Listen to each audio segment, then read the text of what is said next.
Bumagal ang trapiko sa ilang bahagi ng NLEX dahil po sa dami ng humahabol makabiyahe para sa Semana Santa.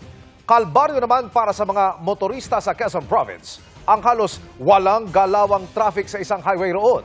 Narito ang aking pagtutok. Pasado alas 3 ng umaga kanina nang magsimulang bumigat ang daloy ng trapiko sa bahagi ng Pagbilao, Quezon patungong Bicol Region. Umuusad ang trapiko pero sobrang bagal. Dahil ito sa mga makipot na daan at volume ng mga sasakyang sakay ang mga pauwi sa Bicol Region sa Visayas at Mindanao. Pagpatak ng pasado alas 6 ng umaga, mas tumindi ang traffic at wala na halos galawan ang mga sasakyan. Ang dating 4 na oras na biyahe mula Lucena City patungong Tagkawayan, Quezon, naging 8 oras. Nag-deploy naman ng mga pulis at volunteer pero marami pa ring pasaway na nagka-counterflow at nagpipilit na makalusot. Dagdag sa sanhi ng trapiko ang mga motorsiklo na nakaparada sa gilid ng highway. Inaasahang mamayang hating gabi paluluwag ang Maharlika Highway. Maluwag naman ang trapiko patungo sa Maynila.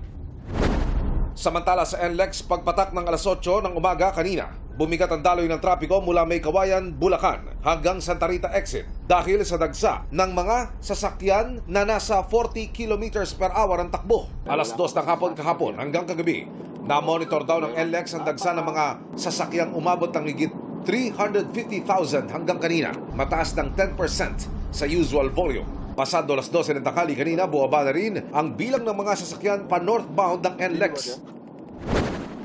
Sa SLEX naman, pasado alas 12 ng tanghali, dumuwag na rin ang daloy ng trapiko. Walang naitalang major incidents ang pamunuan ng SLEX at NLEX at inaasahan nilang magtutuloy-tuloy na ito hanggang linggo ng pagkabuhay. Paalala muli nila sa mga bibiyahe, siguruhing maayos sa kondisyon ng sasakyan. Dapat hindi inaantok at mahinahon ang driver. Siguruhing may sapat na load ang inyong RFID account. Para sa GMA Integrated News, Emilio Sumangil, nakatutok 24 oras.